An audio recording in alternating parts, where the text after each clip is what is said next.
Selamat siang Pak Alex, saya Teresia Pratama dari kelas 10C. Hari ini saya akan menjelaskan tentang pasal 28A sampai 28C. Jadi pasal 28A itu berbunyi setiap orang berhak untuk hidup serta berhak untuk mempertahankan hidup ke depannya. Jadi itu tuh kayak membahas hak hidup itu adalah hak paling dasar yang punya manusia dan kayak nggak bisa dihilangin atau dikurangin gitu. Termasuk hak untuk mempertahankan kehidupan dia sendiri atau hak perlindungan atas ancaman-ancaman gitu. Terus pasal 28B ada 2 ayat. Yang satu itu berbunyi setiap orang berhak membentuk keluarga dan memberikan keturunan melalui perkawinan yang sah. Lalu yang kedua, setiap anak berhak atas kelangsungan hidup, tumbuh dan berkembang serta berhak atas perlindungan dari kekerasan dan diskriminasi. Jadi itu kayak menegaskan untuk membentuk keluarga keluarga serta hak anak untuk tumbuh dalam lingkungan keluarga yang aman dan sehat mendukung gitu. Terus pasal 28C ada juga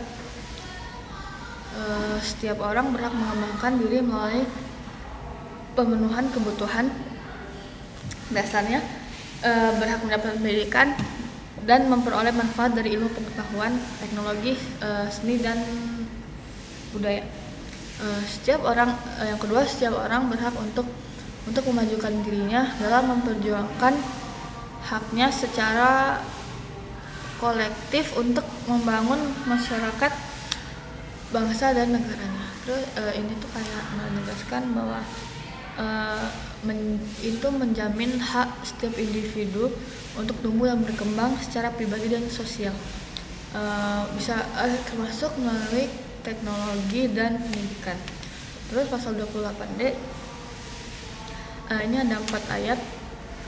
Setiap orang berhak atas pengakuan, jaminan, perlindungan dan kepastian hukum yang adil serta perlakuan yang sama di hadapan hukum. 2. Setiap orang berhak untuk bekerja serta mendapat imbalan dan perlakuan yang adil dan layak dalam hubungan kerja. Ketiga, setiap warga negara berhak memperoleh kesempatan yang sama dalam pemerintahan. 4. Setiap orang berhak atas status keluarga negaraan. Ini tuh berarti kayak menekankan hak atas keadilan hukum, pekerjaan, pemerintahan, dan status kewarganegaraan yang setara gitu. Terus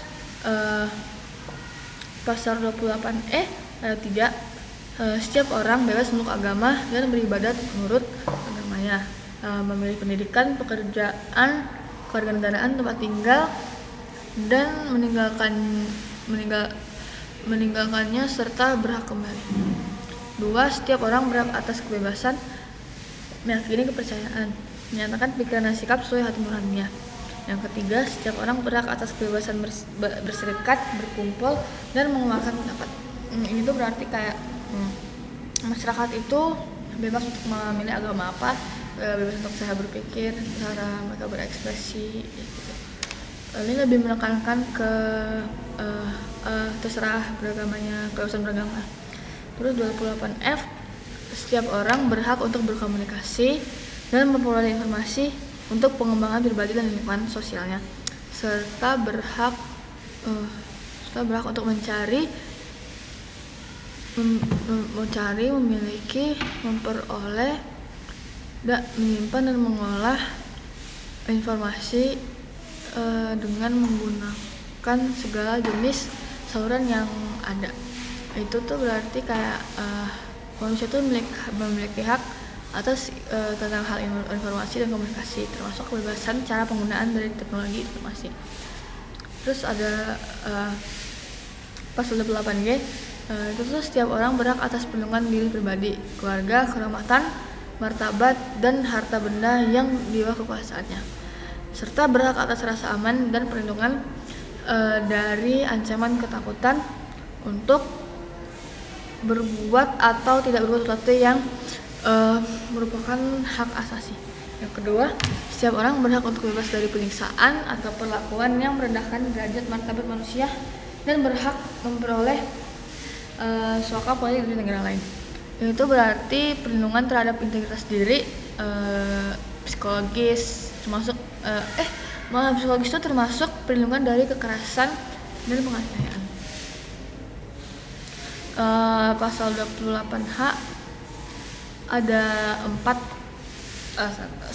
Setiap orang berhak hidup sejahtera, lahir batin, bertempat tinggal, dan mendapatkan lingkungan yang baik dan sehat serta berhak memperoleh pelayanan kesehatan. Setiap orang berhak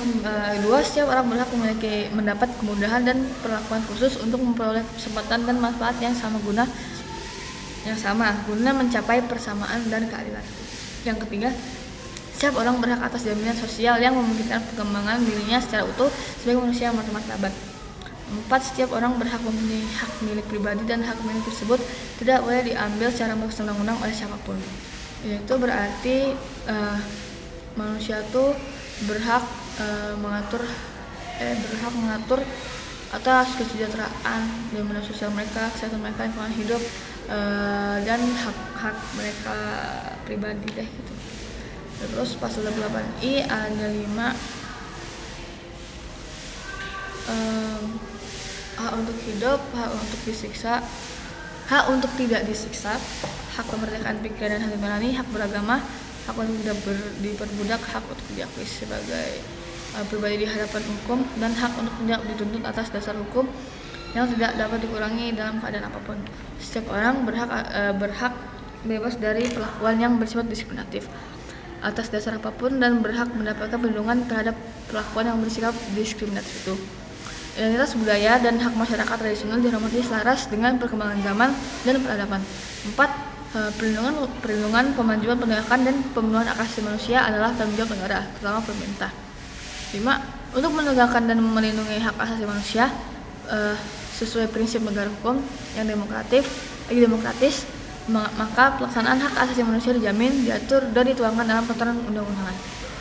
Ini tuh menegaskan tentang hak-hak yang hak manusia yang tidak dapat dikurangi itu, serta peran negara dalam perlindungan HAM. Pasal yang terakhir, pasal 28J, setiap orang wajib menghormati hak asasi manusia, orang lain, dan tertib dalam kehidupan bermasyarakat, berbangsa, dan bernegara. Yang kedua, dalam menjalankan hak dan kewajiban, setiap orang wajib tunduk kepada pembatasan yang ditetapkan dengan undang-undang,